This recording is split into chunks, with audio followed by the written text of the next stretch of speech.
Hi guys, in today's video I'm going to be showing you how to go from this effect here to this effect right here. So I actually posted a thread on this on Twitter. I don't know if you guys have seen it. If you haven't, check my bio. It's a tweet that recently blew up on my account. And I decided to go more in depth and explain to you exactly what I did and everything that I used to create this, because I did have a few questions. So what we want to do is first of all open the image as its own. Here we go. This is our own little place here in a different location. And we want to basically duplicate this. We go to filter gallery, and we want two things enabled. So as you can see, we have grain enabled. We want to change the grain type to horizontal. Now depending on your image, you're going to change its intensity and contrast. I'm going to stick with these two options here. And then you want something called torn edges, which is also in the filter gallery option. We want to change this image balance depending on our liking. So this is what I used. These are my settings here. To save time for the video, I will use these presets that I already had made. Again, you want to experiment depending on your image. Some images won't be the same depending on the highlights and shadows.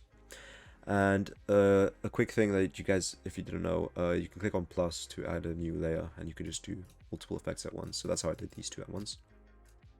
After this, you want to change the blending mode to multiply. Right here. And we want to add a layer mask. With this layer mask, we want to click on it and hold Control-I or Command-I if you're on Mac. We want to choose a brush option. We want to go to white. And we want to use the normal brush here. Now we want to do hardness 100, just for this sake of the video. And make sure that your opacity and flow is at 100. Sometimes happens and it isn't ending up being like that. And we just want to color in where we want this effect to be. So as you can see, we want it to be here. We want these nice edges here. Let's just experiment. Whatever we feels looks good. We can't really see much here going on, so we're not going to do it there. Even here could be cool, but I guess, I don't know, it's all personal preference in the end. If you want to do it, nah, I guess we'll just leave that out. Anywhere else we could do it. Might look good. Yeah, might not go all the way in. Yeah, I'm happy with that. So once you're happy with the effect that you've had, you want to then again duplicate this layer. Now we're going to put this on top of the other layer just by dragging and letting go. And we want to go back to filter gallery, and this time I'm going to disable both of these and enable diffuse glow. I'm going to be using diffuse glow for the actual glow of the image. You can mess around with these settings. I haven't actually got to mess around with them, but from what I'm seeing, these should be fine on its own. I'll just adjust a little bit more. There we go. Then once you click OK, you want to add a layer mask again, and then invert it again, clicking on Control-I or Command-I on Mac. And this time we want to put the brush as hardness 0. Paint in the highlights only. So the highlights mean wherever there's whites in your design.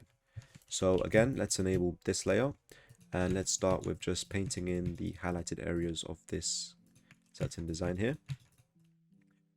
There we go, just like that. Now we're just going to color this in wherever we feel like looks good. You don't want it to affect this too much, so be careful there. Right, and once you're happy with the highlights that you've done, you can adjust the opacity. So I'm going to change it down to like 75 here. Right, perfect.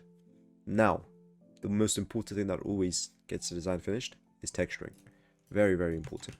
What we did here is experimental filter galleries. Of course, it does add up to texturing, because of course, this without these two effects, texturing wouldn't look as good. But what we want to do is create a new layer, and you want to use a pattern. So I'm going to use patterns that I already had made, not by me, but other people. And I'm going to use this pattern here for halftone. So I'm going to use halftone first. I'm going to go with a scale of 20. Again, experiment, depending on how big or small you want the halftone patterns. And we're going to go with overlay. Always use overlay. Overlay will always be the one to go with. And then we make a new layer. And this time we're going to use some paper. So I'm actually going to go through these and find one that I really like. I think this or this should do. I'm going to go with this one here. And and maybe that's, I think I'll experiment a little bit more, check what else we have. Anyway, let's say I've picked one. Let's say I use this. Once you've picked your nice little pattern, your next step is to create a gradient map. This will be the last that basically carries the whole effect and colors of the design. So you want to go to adjustment and bring in a gradient map, or you can go at the bottom here and bring in a gradient map. Then you click on this preset here, you go to the properties panel, you click on this arrow, or click on here and do these. I'm going to show you exactly what I used. So I use this. Now to set this up, I have black on location 0. I have blue on location 28 with color code 237CCF. We have 80 on location, and we have B68EFF. And then last but not least, white on location 100.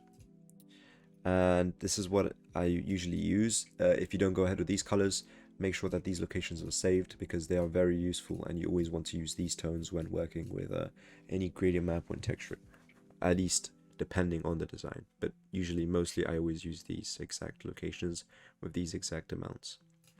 Now, there you go. That's your effect. Again, if you want to go back, you can always change a few textures here, depending on the patterns that you have. Whatever you feel that looks best, you can go ahead with that. For example, I really like the first one that we used, so we're just going to stick with that. And yeah, that's about it. Hope you've learned something from this tutorial. Hope you learned something from the threads that I posted. This was to help out people who, you know, were struggling with the threads. So yeah, I mean, I'll see you guys in the next video. I'll be uploading more threads with different types of tutorials and different ways of doing things. So yeah, without further ado, go drop a comment, subscribe, leave a like. Let's get these on the algorithms. And yeah, that's about it. Thank you very much. Peace.